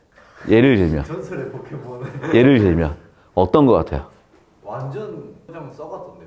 아니 근데 그때 막 옆으로. 자, 그래서 여러분한테 드리고 싶은 얘기는 그거예요. 내가 니네들 스트레스를 풀어줄 순 없어. 나는 여러분 스트레스를 쌓이게 하는 사람이에요. 물론 내가 여기다가 여러분 힘내라고 오랜만에 하나은가 한번 같이 한번 틀어볼까요? 이걸 할 수도 있지. 근데 그것도 진짜 한때고 근본적으로 저는 스트레스를 주는 사람이지 풀리끔 해주는 사람은 아닌데 어쩔 수가 없어요. 그럼 니네가 알아서 찾아야 돼. 그러니까 여러분 어쨌든 일주일에 딱 3시간 집중해서 하고 가시는 거고 제가 많이 안 쓸게요. 여러분이 고3 올라가셔도 하루에 1시간 이내로 쓸게 내가. 그러면 1등급이 나온다고. 너무 남는 장사 아니니? 국어에 하루 1시간 써서 1등급 만들어준다는 사람은 전국에 전 세계 나밖에 없어. 근데 그걸 안 해요. 다시 얘기한다. 어쨌든 전력 질주야. 그러니까 이 수업만큼은 또는 과제가 나가는 하루에 30분에서 1시간만큼은 전력 질주하세요. 그러면은 1등급이 나와 있어. 자, 전력 질주는 뭐냐? 여러분이 진짜 온 힘을 다해서 구조도를 그려보셔야 돼. 그러다 보면 어떤 일이 벌어지냐면 수능 국어 지문은요, 기본적으로 여러분 수학 킬러 같은 느낌이에요. 수학 킬러가 우리가 한 번에 안 풀리지. 그런데 수학 킬러도 난 어떤 느낌이냐? 드릴로 진짜 천재야, 그 사람은. 드릴로 그 문제를 뚫어가는 과정을 계속 하는 거야. 그러면 뚫려가지고 어느 순간 뻥 뚫리거든요. 그러면 그 뒤로 그 유형을 맞춰내는 거야. 난 그게 드릴이라고 봤어. 근데 드릴이 두 가지 비유잖아. 뚫어낸다의 드릴하고 기술의 드릴인 거잖아. 아니야? 근데 그런 맥락인지 모르겠어. 근데 저 천재적인 사람은 그렇게 드릴이라는 커리큘럼을 만들어냈겠구나, 워딩을 했겠구나 하는 생각이 좀 들긴 했거든요. 여러분 다시 한번 얘기한다. 한 지문 한 지문을 드릴처럼 뚫으셔야 돼. 그러면요 뚫려요 나중에 이 킬러 지문들이. 그러니까 이게 수능 국어가 뭐가 문제냐면 얼렁뚱땅 풀 수가 없어. 그리고 착각을 해. 얼렁뚱땅 풀어서 그렇게 푸는 거라고. 5문제 중에 3문제 맞추고. 아니야 얘들아. 첫 문제부터 끝 문제까지 너무나 이해도가 그려지면서 풀어야지. 근데 내가 이렇게 얘기하면 또 내가 예전에 출가했던 어떤 원장님들께서 이제 상담해 주시는데 보통 어떤 선생님들은 답만 찾아주는데 저는 지문 이해를 다 시켜준대. 아마 자기 수업을 듣는 누군가한테 내 수업의 특징을 들어봤겠지. 근데 그걸 이제 어떤 홍보하는데 이렇게 멘트로 쓰신다고 하는 걸 들으면서 그 원장님의 대학교가 딱 보였어요. 많이 쳐주면 부산대 경북대. 서울대 레벨은 그런 레벨로는 안 만들어져요. 서울대 레벨은 100% 이해를 해야 돼. 내가 그래서 좀 이따 쇼츠 하나 보여줄 건데 니네 보지 않았냐? 서울대 의대 나오신 성형외과 원장님이 올해 수능 수학 푸는 거 쇼츠를 이제 올렸어요. 되게 잘 풀어. 그런데 이분이 나 되게 웃겼어. 수학을 찍어서 맞춰. 근데 니네 찍어서 맞추는 건 뭐야? 주사위 굴리는 거잖아. 근데 그 사람은 풀었거든 분명히. 그러니까 연속 개념인데 내가 봤을 때는 연속 개념이 순간적으로 헷갈리셨나 봐. 그래서 연속 개념이 들어간 문제를 찍었는데 2번 아니면 3번 같은데 뭐 3번? 3번이네 이렇게 된 거야. 누군가 이해돼? 그러니까 니네 보면 풀이 과정이 명확하게 이해가 안 되는 답이 나오면 니네 풀었다고 착각을 하거든. 서울대 애들은 풀이 과정이 100% 이해가 안 되면 찍었다고 표현을 해요. 왜냐하면 내가 풀이 과정을 정확하게 이해를 못하고 풀이 과정을 냈다는 건 그 문제에 대한 소화가 안 된 거잖아. 내가 모르는 상태인 거잖아. 모르는 상태에서 다 고르는 걸 찍었다고 표현하는 거라니까. 그러면 너희는 국어를 거의 다 찍고 있는 거지. 국어를 죄다 찍고 자빠진 거죠 사실. 근데 풀었다고 우긴다고. 그래서 거창하게 동그라미 딱 치고 저 맞았어 이러고 수업 듣고 있어. 미치겠어요 진짜. 안 나온다니까. 그러니까 내가 올해는 좀 그런 표현을 덜 썼어. 왜냐하면 너무 싸우게 되더라고. 부모님하고도 그렇고 니네들하고도 그렇고. 그런데 지나고 보니까 좀 방법을 알았죠. 아 이거는 몰라서 그런 거구나. 가르쳐야 되고 훈육해야 되고 때때로 체벌도 필요하겠다. 근데 체벌이라는 게 이제는 물리적 정서적 체벌이 금지돼 있잖아요. 그러니까 어떤 체벌이야 지금처럼? 팩폭이라고 표현을 하죠. 자 갑시다 구조도. 자 그래서 1단락에 나와 있는 보증이라는 키워드를 잡습니다. 보증이 뭔데? 채무자가 채무이행을 하지 않았을 때 대신해주는 보증에 대한 정의가 나와 있죠. 즉, 자 이제 나온 개념으로 정리하자. 주채무자 채무 불이행에서 그 채무를 누가 이행한다? 보증인이 채무 이행을 하는 게. 자 그러면 주채무자의 채무 불이행에 나와 있는 거는 주채무자. 그럼 보증인은 어떤 채무 이행하게 되는 거야? 보증채무 이행하게 되는 거죠. 됐니? 그래서 주채무 불이행, 보증채무로 이행한다죠. 그러면 채권자 입장에서는 이게 문제 해결 방법이 되는 거예요. 그래서 채무 불이행일 때 보증인이 채무 이행해 주시면 되겠죠. 이게 1단락 내용이지. 그리고 당연한 얘기지만 자, 주채무 이행을 하면 지문에는 생략돼 있지만 채권 소멸이고 채권 소멸이니까 당연히 채무도 소멸했죠. 이미 사실 주채무 이행 소멸 그러니까 변제가 돼버린 거지 이제. 변제가 됐기 때문에 권리 의무 관계가 없죠. 됐죠? 자, 보증이 성립하려면 채권자와 보증인을 당사자로 하는 보증 계약. 당연하죠. 그럼 보증에 성립하기 위한 조건. 성립 요건 첫 번째 뭐라고요? 보증 계약. 보증 계약은 보증인에게만 채무를 발생시킴으로 유상 계약이 아니다. 자, 얘는 유상 계약이 아닌데 유상 계약이 아닌 이유가 뭐야? 보증인만 채무 발생이라서. 자, 여기가 정보가 불충분해서 지금 맥락이 조금 덜 잡히는데, 그러니까 여기 나와 있는 즉 기존 평가원 기출 배경 지식으로 보자면은 유상 계약은 뭐냐면 채권 채무자가 여러분 서로 주고받는 거야. 예를 들면 매수인과 매도인한테 있어서 자, 매수인의 채권은 뭐니? 대금 청구죠. 매수인의 채무는 뭐예요? 소유권 이전이죠. 얘는 소유권을 청구할 수 있죠. 소유권 이전 청구. 여기는 대금 지급해야 되는 채무가 있죠. 그러니까 이런 식으로 기본적으로 유상계약 같은 거는 채권 채무를 쌍으로 주고받는 것 같아. 그런데 얘는 일방 채무만 발생하잖아. 그러니까 유상계약이 아니라는 거. 다시 매수인, 매도인, 채권 채무, 대금 줘야 된다. 대금 청구권이 있다. 대금 지급 의무가 있다. 소유권 이전 채무가 있다. 소유권 청구권이 있다. 반대 아니냐고? 잠깐만요. 매수인. 그러네요. 거꾸로 썼다. 매도인이고 매수인이죠. 됐니, 여기까지? 됐어? 자, 이게 배경식으로 잡혀 있어야 된다고. 자, 그럼 얘들아. 보증인만 채무가 발생하기 때문에 이런 게 아니라는 거고. 자, 기억 얘기를 했는데, 자, 기억은 예상 가는 반론이죠. 야, 보증해주면 보증 대가를 지급하기로 했는데 그래도 아니라는 거죠. 됐니? 왜 그럴까? 자, 이제 이런 거야. 지금 보면 이 보증에 있어서의 채권 채무 관계를 그려보면 알아요. 자, 보증에 있어서 채권 채무 관계를 그려봅시다. 잘 봐, 이제. 자, 채권자가 있어. 그 다음에 채무자가 있죠. 근데 채무자는 누구야? 주채무자거나 보증채무자죠. 이해됐니? 그러면 봐봐. 채권자의 채권에 대응이 되는 의무, 채무가 두 가지 종류가 있는 건데 걔는 같은 성격이죠. 그래서 주채무가 있고 보증채무가 있잖아. 자, 잘 들어야 되더라. 이렇게 그려져야 돼요. 그래야 이게 뭐야? 유상계약이야. 근데 얘는 채권채무 관계 이렇게 안 그려졌잖아, 지금. 일방으로만 채권채무 관계가 존재하잖아. 유상계약이 아니라고요. 자, 가해 상단락을 보면 유상계약은 당사자가 서로 대가를 주고받잖아. 그러니까 얘는 대금이라는 대가를 주고받은 거고 소유권이라는 대가를 주고받은 거잖아. 당사자 서로가 대가를 주고받아야 유상계약이야. 근데 얘는 일방만 채권 채무를 주고받잖아요. 됐니? 또는 이거야. 만약에 이제 이게 있죠.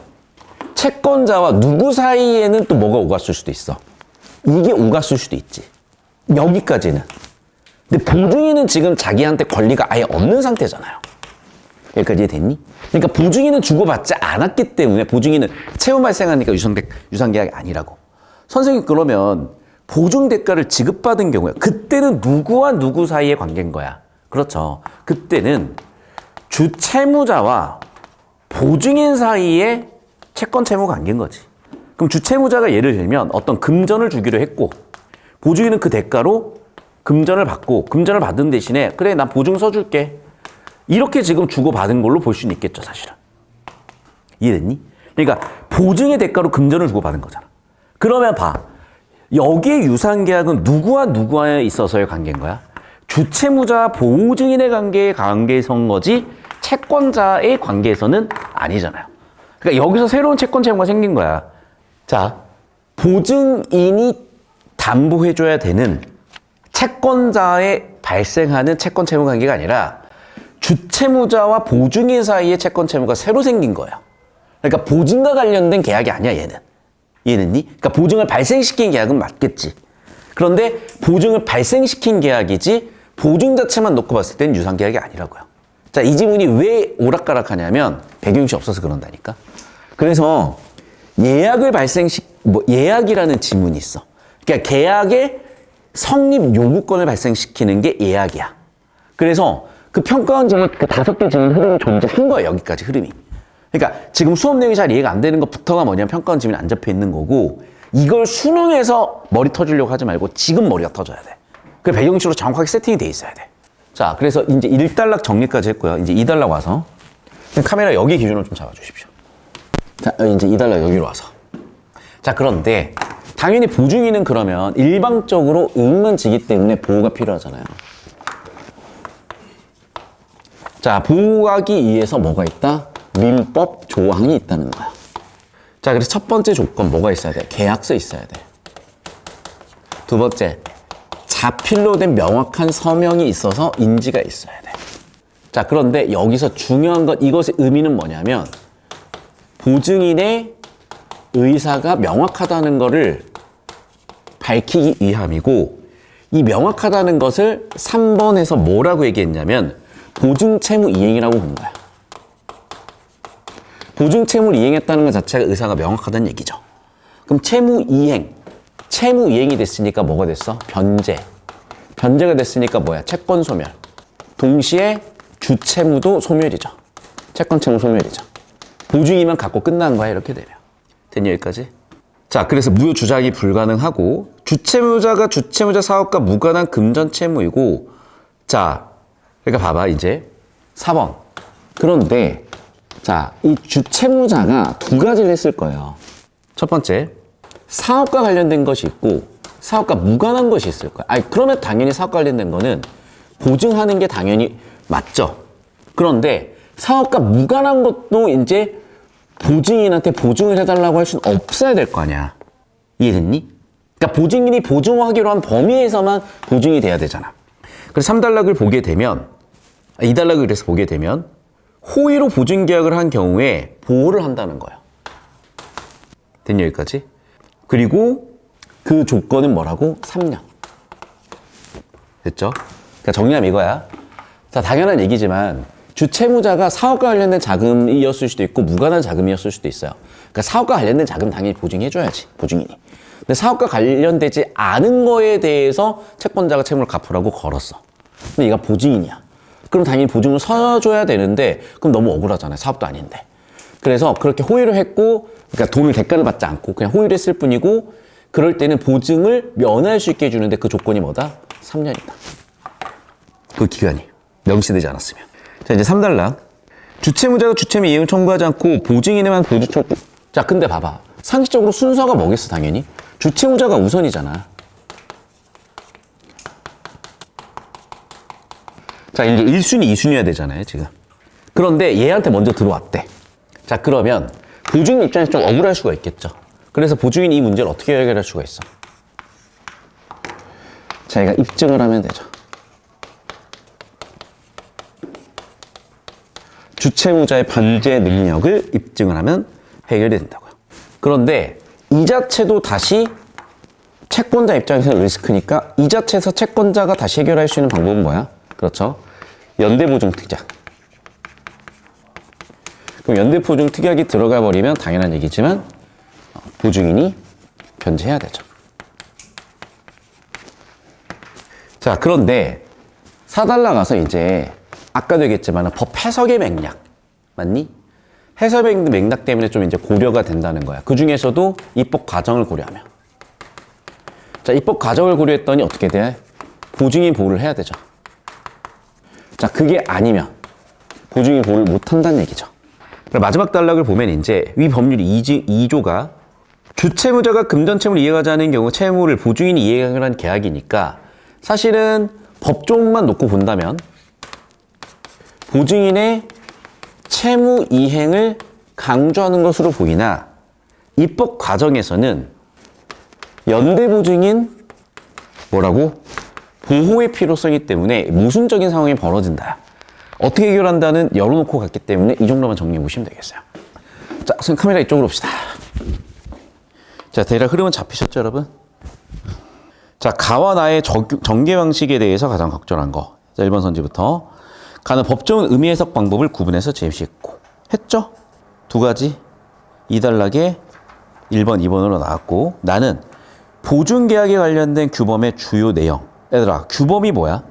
이것도 배경지식이야. 법 같은 거야. 보증계약에 관련된 법을 또는 규칙을 나열하고 있다. 틀린 거 아니거든요. 자, 2번 선지. 법 조문의 의미가 확대 그런 게 아닌데 구분이 맞지. 3번 해석하는 방법의 사례는 맞죠. 그게 바로 뭐야? 담보죠. 근데 뭐가 틀렸어? 폐해, 결과. 폐해는 있을 수 있지만 해결 방법을 예시하지 폐해로 인한 결과, 인과구조 없습니다. 법적 내용을 파악하는 입장들을 대조라고 볼 수도 있죠. 왜? 1번, 2번 밝혔으니까. 변화 맥락 없습니다. 법적 의미를 다른 상황에서 유추했다? 다른 상황 유추 없고. 규제의 공통점이요? 규제의 공통점? 전혀 공통 차이점 그런 게 아닌데. 정답 1번 좀 뚜렷하게 보였죠. 됐습니까? 여기까지? 필기하시고. 그러니까 얘들 다시 한번 얘기할게. 그냥 내용일치로 그냥 비벼가지고 쉽게 풀었을 수도 있다고. 그럼 그냥 실전에서 그렇게 한 거야. 그래 놓고 덮어버리면 실력이 아예 안 는다니까요. 그런데 그게 심리적인 안정이나 뭔가 필요하다고 느낌을 받을 수도 있어요. 하세요. 일부. 그런데 다시 한번 얘기할게. 국어 점수 진짜 안 바뀌어. 진짜 안 바뀌어, 얘들아. 왜 안 바뀌냐? 봐. 얼마나 벌써 피곤해. 근데 니네 그 표정은 뭔 줄 알아? 안 피곤한데요. 그래. 그러니까 니네가 1등급이고 전국 63등이고 432지. 근데 애들아, 이거 고3 때 내가 수업하잖아요. 죽어도 안 해먹으려 그래. 왜냐하면 국어를 눈으로만 푸는 게 익숙해져 버리다 보니까 이렇게 하려고 하면 에너지를 엄청 쓰는 거예요. 그러니까 애당초 첫 단추부터 이렇게 했어야 돼. 그러면은 어떤 시험이 나와도 쉬운데요. 처음부터 그냥 적당히 편한 방법을 했던 애들은 죽어도 시험의 흔들림 엄청나게 흔들려 버려요.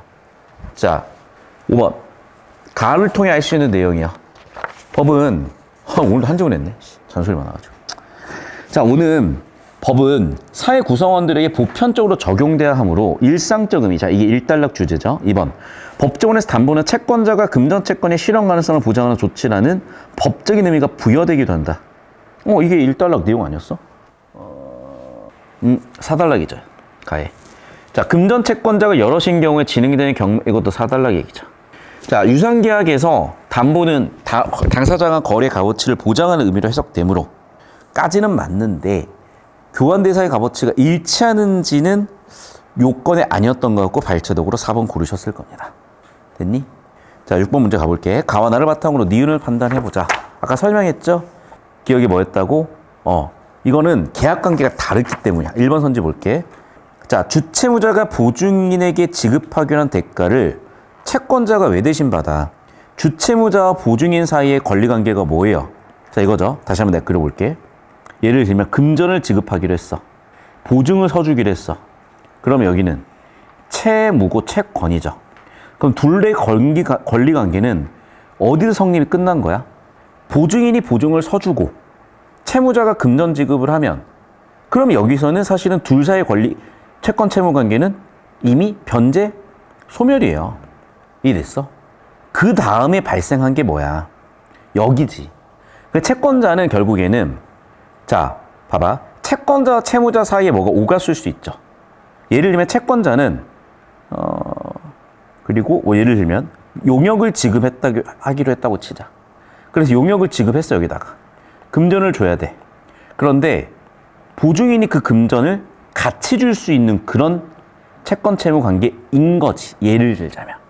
그러니까 보증인은 지금 권리가 아예 없는 상태인 거야. 여기까지 이해되셨어요? 됐니? 그러니까 주채무자가 보증인에게 지급하기로 한 대가가 여기로 왜 넘어가냐고요.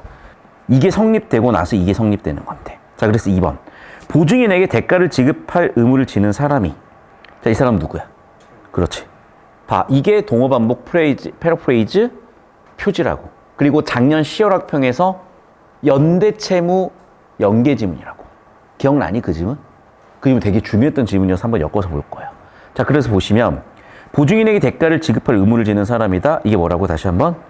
주채무자. 주채무자가 보증계약의 당사자가 아니래요. 자, 얘들아 봐봐. 1번이 보증계약이야. 2번이 보증계약이야. 자, 얘가 금전 안 주면 누가 주는 계약이야? 보증인이 주는 계약이 보증계약이잖아. 나의 1단락 첫 줄을 보세요. 채무자가 채무불이행 시 다른 사람이 대신해 주는 거. 여기까지 됐니? 됐니? 그래서 다시 1차적으로 얘가 이행을 해야 되는데 불이행 시 얘가 하는 거잖아요. 맞니? 권리 없고. 그래서 다시 한번 얘기했지만 보증인에게 보증의 대가를 지급할 의무를 지는 사람이 보증계약의 당사자가 아니다. 주채무자가 보증계약의 당사자가 아니다. 그럼 잘 봐야 되라. 여기서 보증계약이 엄밀하게 무엇이었는지 정확히 정리해야죠. 자, 채무자가 채무 이행하지 채무 불이행 시에 성립하는 거죠. 뭐뭐 하면 뭐뭐 한다. 자, 이때 원래 채무자, 주채무자, 보증인 등등 정리됐고 보증은 담보 기능 수행한다. 자, 주채무 소멸 이건 변제 얘기인 거고 보증이 성립하려면 보증 계약이 있어야 돼. 자, 보증 계약은 뭐야? 보증인에 관한 채무를 발생시키고 유사한 계약이 아니다. 자, 그럼 봐. 여기에 지금 함축된 정보들이 있는 거예요. 그런데 다시 한번 얘기한다. 보증이란 주어는 뭔데? 채무자가 채무 불이행 시에 그 채무를 다른 사람이 대신 이행이래잖아. 자, 그럼 정확하게 뚜렷하게 얘기해봐. 자, 자, 봐봐. 얘가 없다고 쳐봐. 보증계약이 아니에요. 당연히 아니지. 얘는 그냥 뭐야? 얘는 그냥 뭐냐고. 이렇게 서로 채권 채무가 주고 가는 것을 우리 뭐라고 했어요? 유상계약이에요. 이해됐니? 자, 그런데 봐봐. 얘가 못 갚으면 어떻게 돼? 이렇게 되는 거잖아, 이제. 즉, 무슨 얘기야? 그래. 얘만 생겨난 거야, 얘만. 이게 바로 보증계약이라고 해. 이 지문에서 얘기하는. 됐어요? 자, 그럼 이제 중요한 건 이거야. 자, 보증인에게 대가를 지급할 의무를 지는 사람은 주채무자인데 이게 왜 보증계약의 당사자가 아니에요? 라는 출제 의도를 생각을 해보잖아. 이 의도였던 거야. 지금 이미 주채무자가 뭐가 됐어? 채무 불이행이 됐어. 그러니까 이게 성립이 안 되는 상황이야. 그럴 때 대안으로 얘의 채무가 생겨났고 이 채무는 일방향으로 가고 끝이에요. 자, 그럼 봐라. 보증계약의 당사자가 아니라고. 왜? 봐. 보증은 누가 해주니? 채무자가 아니 보증인이 아니. 보증인이 하잖아. 즉 보증계약의 당사자는 누구예요? 보증인이죠. 그리고 채권자겠죠. 네. 자, 그리고 발췌독을 제대로 하셨어도 되네. 자, 그래서 발췌독을 해보시면 어디 나와 있어? 채권자와 보증인을 당사자로 한다요. 여기까지 됐어? 자, 그래서 이제 두 가지 회로가 있는 건데, 자, 이제 이건 있어. 방금은 내용일치로 보는 게 더 빠르고 정확했어요, 사실은. 그런데 정보가 정확하게 안 보이거나 털렸을 때 예를 들면, 봐. 나는 이제 이 기존 평가원 기출로 배경식 있으니까 배경식을 만들어서 풀어버린 거야.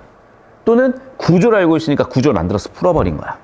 근데 이 구조 만드는 게 필요할 수도 있다는 거예요. 그러니까 다시 한번 얘기하지만 여기 내용 일치로도 푸시고 구조 처리로도 푸는 연습 두 가지를 하시라고요. 물론 사실은 여러분한테 좀 더 익숙하고 선행되는 게 내용 일치긴 할 거야. 그래서 여러분한테 좀 당부드리고 싶은 건 뭐냐면 미리 제가 예를 들면 이것도 풀어라고 과제를 내드렸잖아. 니네가 충분히 시간을 써서 내용 일치로 풀어 오셨어야 돼. 그리고 플러스 이 구조까지 잡는 연습을 하셨어야 돼. 그래서 그걸 해온 친구는 지금처럼 선생님 이거 내용 일치 여기에요 까지 나왔어야 돼. 사실은 이게 과제야. 됐니? 왜냐면 내용 일치 니네가 이미 할 줄 알아. 잘 해오세요. 구조 처리 나랑 같이 하고 구조 처리까지 하시면 너무 좋으시고. 자, 연대 보증인 보자. 자, 연대 보증인. 자, 이게 호인지 아닌지는 이제 4달랑 얘기, 잠깐 1, 2, 3, 4달랑. 호인지 아닌지는 결국에는 보호 대상일지 아닐지 얘기하는 거잖아요. 다시 한번 보자. 호의로. 2달락에 나와 있다시피 호의로 보증계약을 한 경우에 보호의 대상이라는 거잖아. 그러니까 즉 연대 보증인이 호의인지 아닌지, 호의가 연대 보증인을 성립시키는 요건인지는 확인이 안 돼요. 2번 선지. 자, 물리 해석이 있고, 해석은 세 종류야. 물리 해석, 그 다음에 맥락 해석, 그 다음에 입법 과정에 대한 해석. 자, 그럼 봐라. 보증인 보호예요. 보호에 당하는 건 입법 과정이었지. 근데 봐, 물리 해석이나 맥락에 따라 버리면 뭐 해줘야 돼? 야, 그 사람 부도나면 네가 해결하기로 했잖아. 보호 받아 못 받아? 사실 못 받죠. 이렇게 돼버리면 보증인 책임이 되는 거잖아. 그럼 이번 맞는 거 아니야? 틀렸네. 왜? 보호를 못 받으니까요. 적용을 못 받죠. 3번. 채권자가 주채무자에게 채무 이행을 청구하지 않는 한 보증채무의 이행을 거절할 권리가 있다. 뭔 소리야? 그걸 보증해 주는 게 보증인인데. 맞나요? 맞니? 당연히 틀린 얘기고. 자, 4번 선지. 채권자와는 보증계약을 하고 채무자와는 연대보증특약을 했어. 자, 근데 봐봐. 지금 채권자 보증계약을 한다. 이 부분이죠. 자, 봐봐. 여기 나와 있는 보증계약의 당사자가 보증인과 채무자라고 아까 2번 정답선지에 나왔던 내용이 반복이 됐어요. 그래서 채권자 보증계약을 하는 것 맞지? 그런데 이게 보증채무 부담 끝이에요. 물론 플러스 채무자와 연대보증특약을 할 수도 있어. 자, 그럼 봐봐. 연대보증특약의 첫 번째, 당사자가 누구냐? 자, 두 번째, 굳이 연대보증특약을 안 해도 될 것 같거든, 나는. 그래서 나는 실전에서 얘는 확인 안 하고 틀렸어요. 왜? 보증계약하면 이미 성립이잖아. 얘를 안 해도 이미 성립일 것 같아요, 나는. 불안하면 확인하시고. 확인하자. 자, 채무자와 연대보증특약을 성립했다. 봅시다. 그렇지. 이 권리를 포기하기로 하는 연대보증특약이 보증계약 포함이니까 누구랑 맺는 거야? 채권자랑 맺는 거죠. 됐니? 그래서 일단 채무자 틀렸고요. 그리고 이걸 할 필요도 없이 이 사람은 보증채무가 있잖아. 그러니까 1단락을 보면 이미 보증계약을 하면 보증채무 부담이잖아. 근데 연대보증 특약까지 하면은 보증 채무 부담을 피할 수까지 얻게 되는 거고. 피할 수 있는 방법이 보증인 보호에선 있는데. 자, 5번.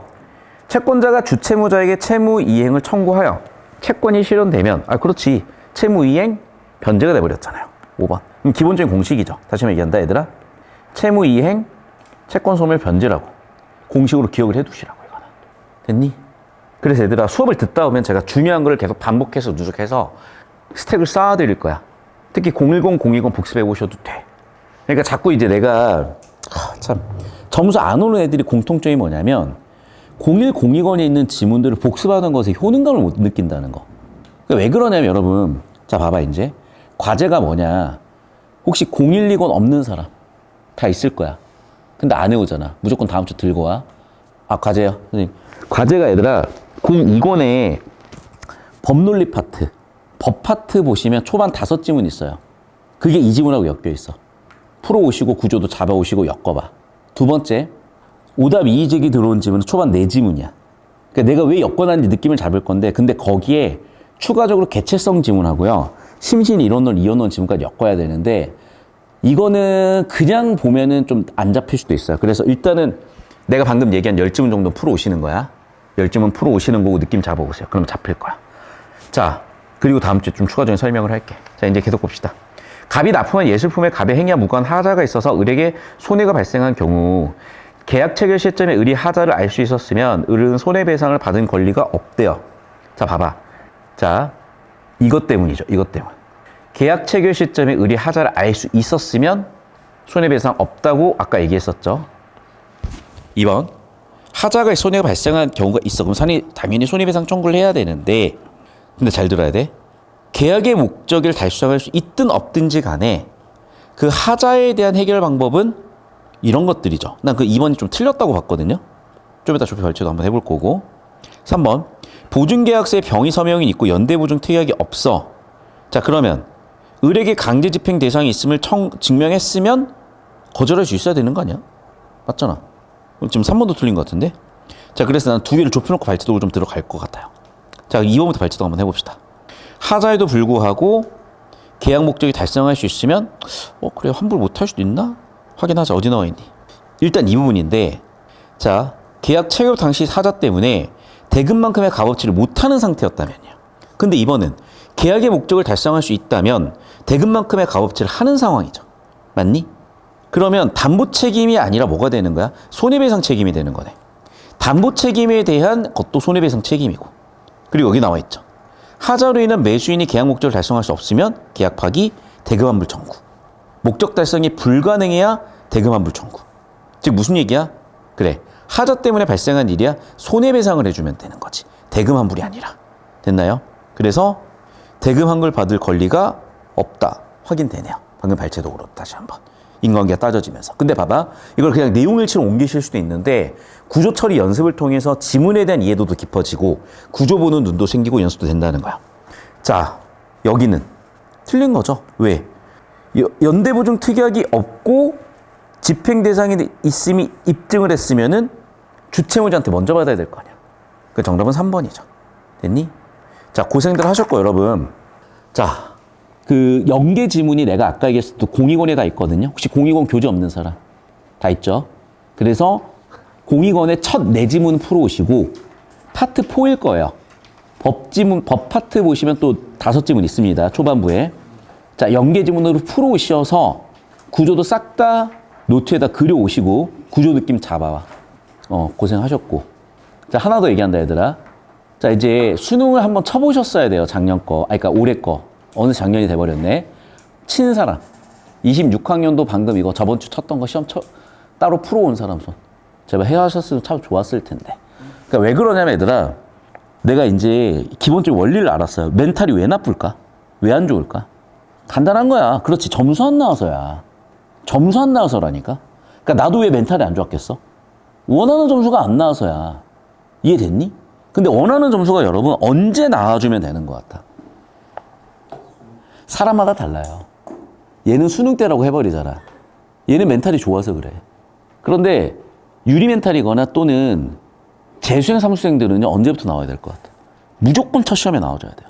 그리고 기복도 없어야 돼. 그래서 내가 여러분 지금 협박하고 겁주는 게 아니라 그냥 팩트가 그래. 그러니까 여러분 내년 3월에 무조건 1등급 떠줘야 돼요.